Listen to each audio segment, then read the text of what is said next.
Hello everyone, I am Ms. Jyoti Sukla. Welcome to all in this channel. Let's study basics with me. आज हम बात करने वाले हैं DLED फोर्थ सेमेस्टर के 7th पेपर इंग्लिश पेपर के बारे में, क्योंकि इस पर बहुत ज़्यादा रिक्वेस्ट आ रहे थे कि प्लीज़ इस पर वीडियो बनाया जाए इंग्लिश का पेपर, क्योंकि इंग्लिश का पेपर एक ऐसा पेपर है जिसके बेस सही नहीं होते हैं, वो उसका पेपर जो है वो काफ़ी ख़राब हो जाता है, काफ़ी सारा बैक देखने को मिलता है। तो इसलिए मैं इन सारे कमेंट्स को लेते हुए मैं इस टॉपिक पर वीडियो बनाने जा रही हूँ। तो आज का हमारा जो वीडियो होगा वो काफ़ी शॉर्ट ही होगा, लेकिन आपको बहुत सारी चीज़ें सीखने को मिलेंगी। तो सबसे पहले तो हम बात करते हैं इंग्लिश का जो 7th पेपर है DLED फोर्थ सेमेस्टर का, उसमें 2 पोर्शन आता है।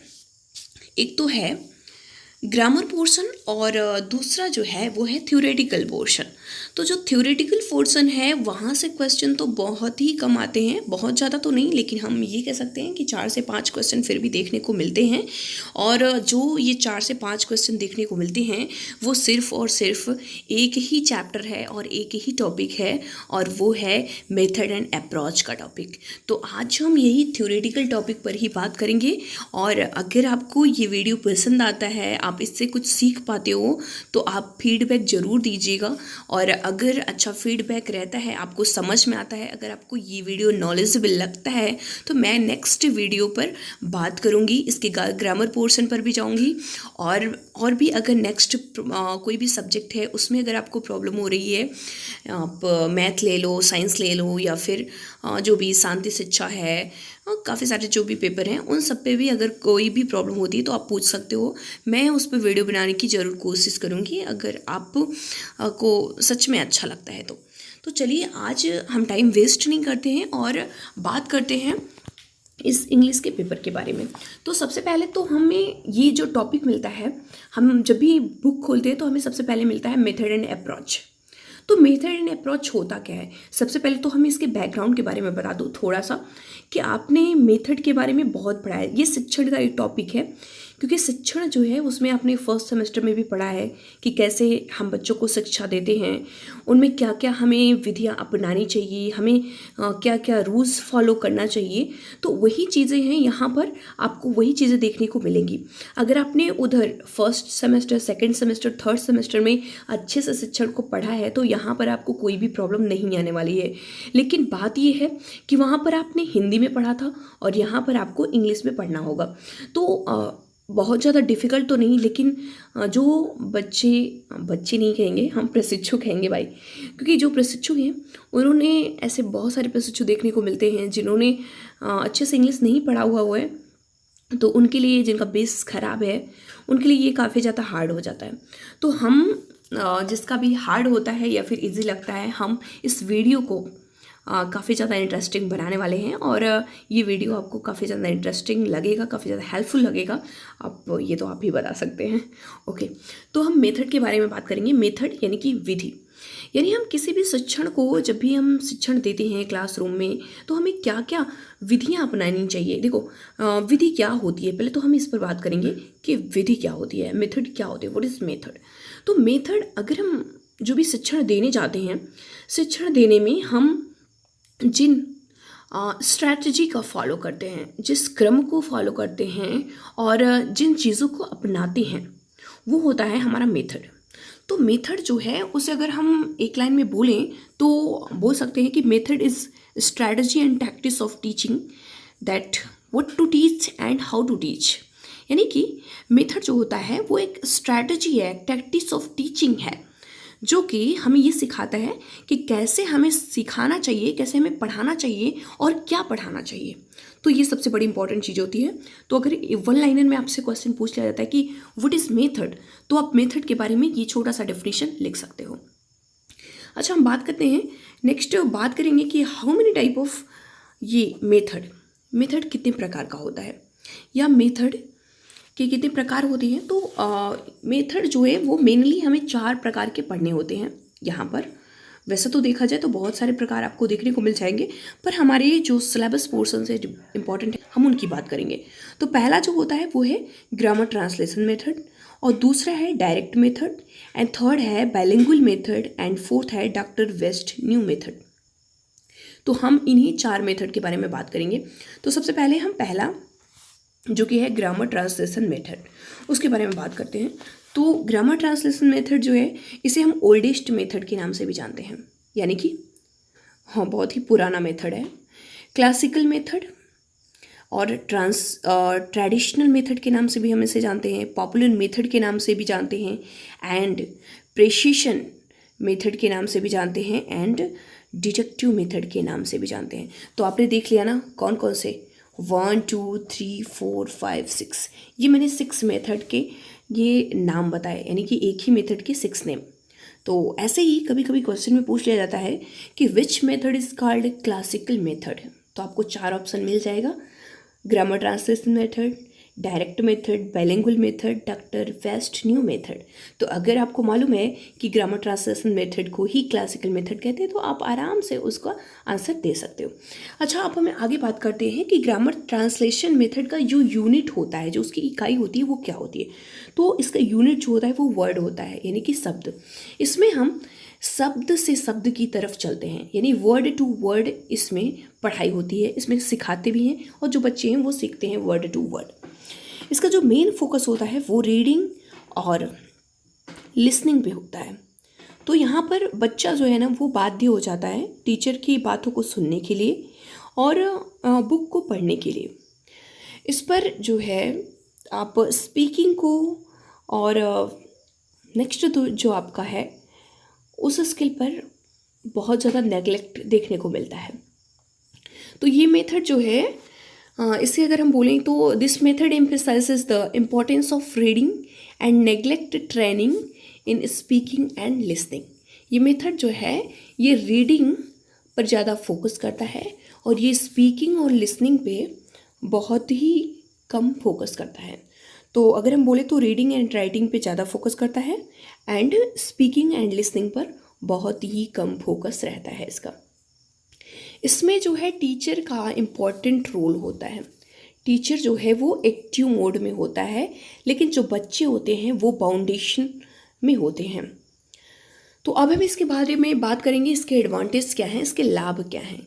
तो अगर एडवांटेज बोले या मेरिट बोले तो एक ही चीज़ है, आपको लाभ या गुण जो है वो एक ही होते हैं। तो पहली जो इसका मेरिट है या एडवांटेज आप बोलो वो है it stabilize strong memory between foreign symbol and native word. ये जो है फॉरेन सिंबल यानी कि विदेशी जो चिन्ह हैं या जो विदेशी भाषाएं हैं उनमें और मातृभाषा में बहुत ही अच्छी मजबूती आती है इस मेथड के द्वारा। सेकंड अगर हम बात करें तो it claim to be speediest and surest procedure of building up a vast vocabulary. देखो इसके लिए बहुत ही शुद्ध और तेज़ तर्राक वोकेबलरी की ज़रूरत होती है, यानी कि अगर वोकेबलरी स्ट्रॉन्ग नहीं है तो ये जो ग्रामर ट्रांसलेशन मेथड है वो फेल हो सकता है। थर्ड अगर हम बात करें इसके मेरिट के बारे में, अच्छा ये आप मेरिट एंड डीमेरिट दोनों में लिख सकते हो कि अगर वास्ट वोकेबलरी है, फास्ट वोकेबलरी है एंड श्योरेस्ट वोकेबलरी है तो ये बेस्ट है। अगर यही नहीं है तो ये आपके डीमेरिट में आ जाएगा, यानी इसका दोष हो जाएगा। अगर हम थर्ड की बात करें तो it avoid ambiguity regarding vocabulary and grammar.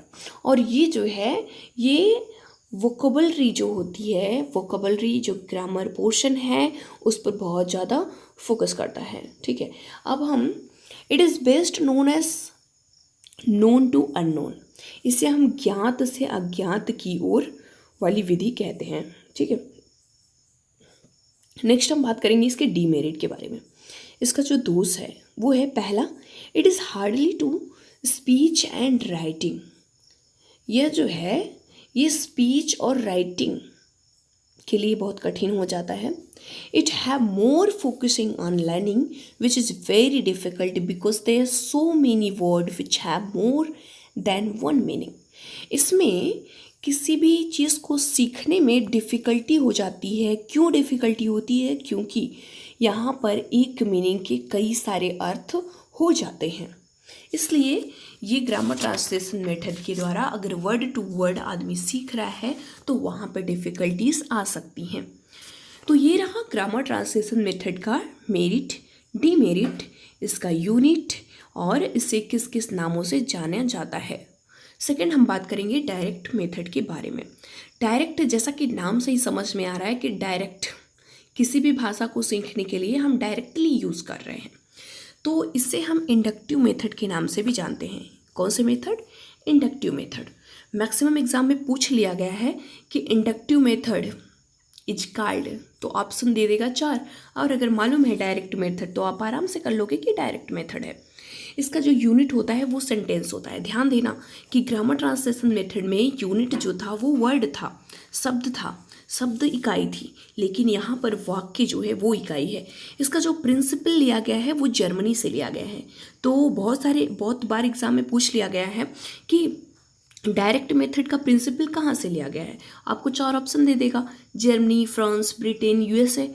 तो अगर मालूम है तभी आप जर्मनी लगा पाओगे।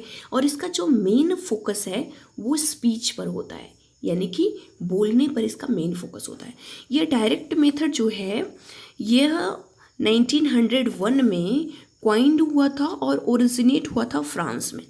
ठीक है, तो ये क्वेश्चन पूछा गया है कि डायरेक्ट मेथड का ओरिजिन कहाँ से हुआ है, तो इसका ओरिजिन जो है वो फ्रांस से हुआ है। तो आगे हम इसके मेरिट की अगर बात करें तो मेरिट जो है वो translation and use of mother tongue band.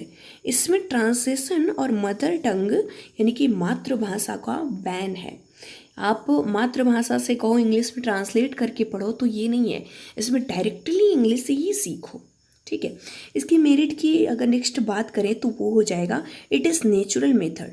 देखो डायरेक्ट मेथड को हम नेचुरल मेथड के नाम से भी जानते हैं क्योंकि इसमें जो है प्रैक्टिस और लिसनिंग और स्पीकिंग पर ज़्यादा फोकस किया जाता है। नेक्स्ट अगर हम इसके मेरिट की बात करें तो sentence is the unit of speech. इसमें स्पीच का यूनिट जो होता है वो सेंटेंस होता है। थर्ड अगर बात करें तो मोर items on the syllabus can be covered in short time. इसमें बहुत ज़्यादा सिलेबस बहुत ही कम समय में कवर किया जा सकता है। लेकिन वहीं अगर हम इसके डीमेरिट की बात करें यानी इसके दोष की बात करें तो वो हो जाएगा audio visual add not easily available. अगर ऑडियो विजुअल यानी कि श्रव्य दृश्य सामग्री जो है अगर नहीं प्रोवाइड हो पाती है बच्चे को तो ये बहुत ही हानिकारक होगा क्योंकि फिर ये प्रोडक्टिव नहीं होगा। और यह ज़्यादा प्रोडक्ट है स्मॉल क्लासेस के लिए, छोटे क्लास के लिए ये ज़्यादा बेटर होता है। रीडिंग एंड राइटिंग नेगलेक्ट, यहाँ पर रीडिंग राइटिंग नेगलेक्ट है तो ये भी इसका डीमेरिट है। नेक्स्ट हम बात करने जा रहे हैं बाइलिंगुअल मेथड। देखो बाई का मतलब होता है दोनों, यानी कि यहाँ पे डायरेक्ट और ग्रामर ट्रांसलेशन दोनों ही मिलाकर के बाइलिंगुअल मेथड बनाया गया है। इसके जो मेन ओरिजिनेटर हैं वो है डॉक्टर CJ डॉडसन। ध्यान रखना बहुत इंपॉर्टेंट है, डॉक्टर CJ डॉडसन। एग्जाम में पूछा गया है कि बाइलिंगुअल मेथड के ओरिजिनेटर कौन है, तो डॉक्टर CJ डॉडसन। और ये जो है it is the combination of grammar translation and direct method. ये मैंने पहले ही बताया कि ये ग्रामर और डायरेक्ट का कम्बिनेशन है, यानी कि दोनों के सहयोग में से बनाया गया है। इसका जो मेन फोकस होता है ये भी स्पीच पर ही होता है। इसका जो यूनिट है सेम डायरेक्ट की तरह ही है, इसका भी यूनिट सेंटेंस ही होता है। ये 3 PS पर काम कर देता है। किस पर काम करता है? 3 PS पर, यानी कि प्रेजेंटेशन, प्रैक्टिस एंड प्रोडक्ट पर काम करता है। और अगर हम बात करें इसके मेरिट की तो इसकी मेरिट हो जाएगी, फर्स्ट मेरिट है it make the peoples speak English with fluency. यह लोगों को इंग्लिश बोलने में बहुत ही धारा प्रवाह के साथ इंग्लिश बोलने में हेल्पफुल होती है। सेकेंड मेरिट की बात करें तो it make the people right English fluently and accurately. यह लोगों को इंग्लिश लिखने का बहुत ही फ्लुएंटली यानी धारा प्रवाह के साथ और शुद्धता से लिखने का ये बहुत ही हेल्पफुल होती है। एंड नेक्स्ट अगर हम बात करें तो इसमें no equipment like tapes and other audio visual aid required here. यहाँ पर किसी ऑडियो विजुअल की ज़रूरत नहीं होती है। Sentence is a unit of teaching. इसका यूनिट जो है टीचिंग का वो सेंटेंस होता है। Rule of grammar are not taught separately, इसमें ग्रामर का जो नियम होता है वो अलग से नहीं सिखाया जाता, बल्कि दोनों को एक साथ करके सिखाया जाता है। नेक्स्ट हम चौथे बात करने वाले हैं डॉक्टर वेस्ट्स न्यू मेथड के बारे में। डॉक्टर वेस्ट का नया मेथड, इसे हम प्रैक्टिकल मेथड के नाम से भी जानते हैं। इसका जो मेन उद्देश्य है वो रीडिंग होता है, ठीक है। और टाइप ऑफ एबिलिटी की बात करें तो इसमें ओरल और साइलेंट दोनों रीडिंग हो जाएगी, ठीक है। ये नहीं कि केवल ओरल रीडिंग होगी या साइलेंट रीडिंग होगी, तो दोनों तरह की रीडिंग इसमें अलाउड है। डॉक्टर वेस्ट न्यू मेथड जो है ये डॉक्टर यम्पी वेस्ट ने इसकी खोज की थी, इसलिए इसे डॉक्टर न्यू वेस्ट के नाम से भी जाना जाता है, ठीक है। तो इसमें जो डायरेक्ट मेथड है वो ज़्यादा अप्रोप्रिएट हो रहा था ये इस मेथड से, यानी कि जो डॉक्टर वेस्ट है ना, ये ढाका में पढ़ा रहे थे, तो उन्होंने देखा कि इंडिया में किस तरह के इंग्लिश पढ़ाने की ज़रूरत है, तो इसलिए उन्होंने ये अपना नया मेथड डेवलप किया जिसका मेन फोकस था रीडिंग का। तो ये डायरेक्ट मेथड से काफ़ी ज़्यादा लिंक्ड हो जाता है, ठीक है। तो ये था डॉक्टर वेस्ट न्यू मेथड, जिसे हम प्रैक्टिकल मेथड के नाम से जानते हैं। तो आप इसे ध्यान रखना कि ये चारों मेथड जो हैं वो बहुत ही इंपॉर्टेंट हो जाते हैं। नेक्स्ट हम अगर बात करेंगे तो इसके अप्रोचेस की बात करेंगे। अप्रोच क्या होता है? देखो, पहले अप्रोच का मतलब होता है कि उपागम, यानी कि आप कोई भी काम करने जा रहे हो तो उसमें कौन सी चीज़ें डालोगे कि वो बेहतर होगा, ठीक है। तो उसमें हम जो, जैसे आप समझ लो कि जैसे आप कोई बिल्डिंग बनाने जा रहे हो, ठीक है। बिल्डिंग बनाने तो जा रहे हो, ये तो आपका उद्देश्य है कि आपको बिल्डिंग बनाना है, ठीक है। तो उसमें आप मेथड लगाओगे, आपको ये पता है कि इस बिल्डिंग में बनाने के लिए कौन कौन सी विधियां अपनानी पड़ेंगी, मेथड अलग हो जाएगा। लेकिन हम उस बिल्डिंग को बनाने में जो मटेरियल लगाते हैं ना, वही होता है हमारा अप्रोच। यानी कि एक बिल्डिंग बनाने में आपको सीमेंट, बालू, पत्थर जो भी लगेंगे, ये सब अप्रोच होते हैं। तो इसी तरीके से शिक्षण में हम जो मटेरियल्स को डालते हैं, वो मटेरियल्स जो होते हैं, जिन चीज़ों को बना करके जिन चीज़ों को डाल करके हम शिक्षण को बहुत ही बेहतर कर सकते हैं, वो होता है हमारा अप्रोच। तो अप्रोच बहुत ही इम्पॉर्टेंट हो जाता है। ये मेथड के अंदर एक बहुत ही बड़ा गुणकारी हो जाता है, ठीक है। तो आप ध्यान रखना ये अप्रोच के बारे में। तो अगर हम इसके वन लाइन में इसके डेफिनेशन की बात करें तो ये हो जाएगा, it states a point of view और फिलोसफी और an assumption which one believe but can not necessary prove. यह जो है ये साइकोलॉजिकली जो है, इसे हम प्रूफ तो नहीं कर सकते, लेकिन हम इस पर विश्वास कर सकते हैं। इसको ज़्यादा खरा बनाने में, ज़्यादा अच्छा बनाने में हम अपना महत्वपूर्ण योगदान दे सकते हैं। तो हम जानते हैं कि अप्रोच कितने प्रकार के होते हैं। अप्रोच होते हैं वैसे बहुत से प्रकार के, लेकिन हमें जो सिलेबस में पढ़ना है वो 4 अप्रोचेस के बारे में पढ़ना है। फर्स्ट है स्ट्रक्चरल अप्रोच, सेकंड है सिचुएशनल अप्रोच, एंड थर्ड है कम्युनिकेटिव सब अप्रोच, एंड फोर्थ है ऑडियो लिंगुअल अप्रोच। देखिए, स्ट्रक्चरल अप्रोच जो होता है उसका मतलब हो गया संरचनात्मक उपागम। देखो, संरचनात्मक यानी कि जैसे हम किसी भी चीज़ की संरचना करते हैं ना, तो उसके एक एक पार्ट के बारे में अच्छे से जानते हैं, तब हमारी जाकर की संरचना होती है। जैसे हम किसी ह्यूमन बॉडी की संरचना को ले लें, किसी मनुष्य का शरीर बनाना है, ठीक है, किसी मनुष्य का अंग बनाना है, पूरा शरीर बनाना है, तो उसके लिए हमें छोटे छोटे जो है पार्ट्स हैं उनको लगाना पड़ता है, तब जाकर के वो एक बॉडी तैयार होती है। तो उसी तरीके से हमें किसी भी मेथड के लिए छोटे छोटे ये अप्रोचेस लाने पड़ते हैं, specially in structural approach. Structural approach में छोटे छोटे जो पार्ट्स होते हैं उन्हें इंक्लूड किया जाता है। इसका जो प्रिंसिपल होता है वो इम्पोर्टेंस ऑफ स्पीच होता है। ये स्पीच पर ज़्यादा इम्पोर्टेंस देता है।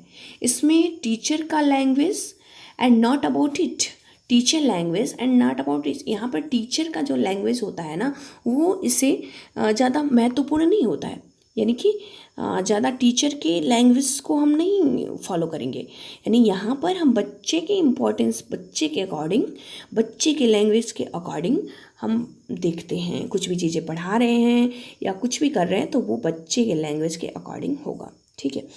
इसका जो फॉर्मेशन ऑफ लैंग्वेज जो होता है वो हैबिट्स होता है, यानी कि हैबिट के द्वारा उनके लैंग्वेज को अच्छा करना होता है। इसमें पीपल्स की एक्टिविटी होती है, क्रियाकलाप के द्वारा सिखाया जाता है, ठीक है।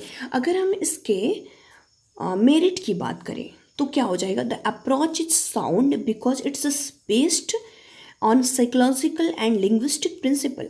इसका जो अप्रोच होता है वो साउंड पर आधारित होता है, यानी कि ध्वनि पर आधारित होता है, क्योंकि हम साइकोलॉजिकली जानते हैं कि जो साउंड हमारे अंदर जाता है वो चीज़ें हमारे माइंड में कई बार रिकॉल करती हैं, तो वो हमारे अंदर बहुत ही बड़ा इम्पैक्ट डालती हैं, बहुत बड़ा प्रभाव डालती हैं, और वो बहुत अच्छे से किसी भी बच्चे को याद हो जाता है।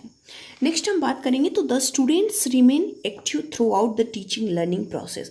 इसमें जब भी शिक्षण होता है उस दौरान बच्चा जो है काफ़ी एक्टिव रहता है, ठीक है। तो आगे हम बात करेंगे इसके ऑब्जेक्टिव क्या होते हैं, इसके उद्देश्य क्या होते हैं। तो to enable the learners to attain mastery over the essential vocabulary of about 3000 root word of for active use। इसमें करीब 3000 तक वोकेबलरी की भी ज़रूरत होती है ताकि बच्चा जो है वो एक्टिव होकर के उन वर्ड्स को जान सके और उसके बेस को समझ सके, ठीक है। तो अब हम बात करने वाले हैं नेक्स्ट अप्रोच की, और जो नेक्स्ट अप्रोच है वो है सिचुएशनल। तो आइए जानते हैं सिचुएशनल अप्रोच के बारे में। सिचुएशनल का मतलब ये होता है सिचुएशन, यानी कि किसी भी बच्चे को कोई सिचुएशन देना, यानी कि कोई स्थिति दे देना और उसी पर उससे काम करवाना। जैसे कि हम देखते हैं कि किसी भी चीज़ को सिखाने के लिए हमें नॉर्मली रटाना पड़ता है, जैसे कि हम ग्रामर ट्रांसलेशन मेथड में देख रहे हैं, तो यहाँ पर ऐसा नहीं है। सिचुएशनल जो अप्रोच होता है वहाँ पर बच्चे को कोई सिचुएशन दे दिया जाता है और उसी पर बच्चा वो रिएक्ट करता है, ठीक है। तो सिचुएशन के अकॉर्डिंग वो बहुत अच्छे से उसे गेन कर सकता है। अगर हम इसके प्रिंसिपल की बात करें तो mother tongue is always learn in situations, therefore the second language should also be learned in some same manner। देखो इसका जो मदर टंग, इसमें जो मदर टंग होता है वो सिचुएशन पर ही आधारित होता है, ठीक है। यानी कि कोई सिचुएशन दे दिया जाएगा आपके मदर टंग में और आप उसी पर रिएक्ट करोगे। आप नहीं, या बच्चे से आप रिएक्ट करा रहे हो तो आपको तो पहले मालूम रहेगा, तभी तो बच्चे से रिएक्ट करा पाओगे, तभी तो बच्चे के हाव भाव सारी चीज़ों को समझ पाओगे, ठीक है। तो ये नेक्स्ट हम बात करेंगे तो द सिचुएशन में भी रियल और ये कंट्रीव्ड, ये सिचुएशन जो है वो वास्तविक भी हो सकता है या कोई आभासी भी हो सकता है। Situation make the teaching learning process exciting and interesting. Situation जो होता है वो लर्निंग को, टीचिंग लर्निंग को एक्साइटिंग और इंटरेस्टिंग बना देता है, जिससे काफ़ी ज़्यादा इफ़ेक्टिव होता है। इसके अगर मेरिट की बात करें तो it increase memory power of the student, ये स्टूडेंट की मेमोरी पावर को बढ़ाता है। नेक्स्ट अगर बात करें तो this approach make the teaching learning process more lively, exciting and interesting. यह अप्रोच जो है वो टीचिंग लर्निंग प्रोसेस को बहुत ही ज़्यादा लिवली, एक्साइटिंग एंड इंटरेस्टिंग बना देता है। तो ये हम जानते हैं, और ये जो मेन होता है ये भी नोन टू अननोन की तरफ चलता है, यानी बच्चा जो जानता है उसी से रिलेट करके थोड़ा सा हम आगे बढ़ेंगे, थोड़ा थोड़ा, और बच्चे को धीरे धीरे जो चीज़ें वो नहीं जानता उसे भी हम सिखा देंगे। अब थर्ड हम बात करने वाले हैं कम्युनिकेटिव अप्रोच के बारे में। तो चलिए जानते हैं कम्युनिकेटिव अप्रोच क्या होता है। कम्युनिकेटिव नाम से ही पता चल रहा है, कम्युनिकेट करना, यानी कि बच्चे को कम्युनिकेट करना सिखाना, वो बच्चा आपस में संप्रेषण कर सके।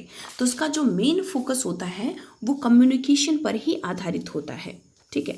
इसके अगर मेरिट की बात करें तो वो होता है by the approach student develop they confident and try to do better. इस अप्रोच के द्वारा स्टूडेंट जो होते हैं वो बहुत ही कॉन्फिडेंट महसूस करते हैं और अच्छा करने की कोशिश करते हैं। सेकेंड मेरिट की बात करें तो हो जाएगा they are acquainted with rule of grammar and communicate properly in given context. इसमें बच्चा जो है वो ग्रामर रूल को देखते हुए प्रॉपरली यानी सही तरीके से वो कॉन्टेक्स्ट को पढ़ता है, जो भी चीज़ें दी जाती हैं।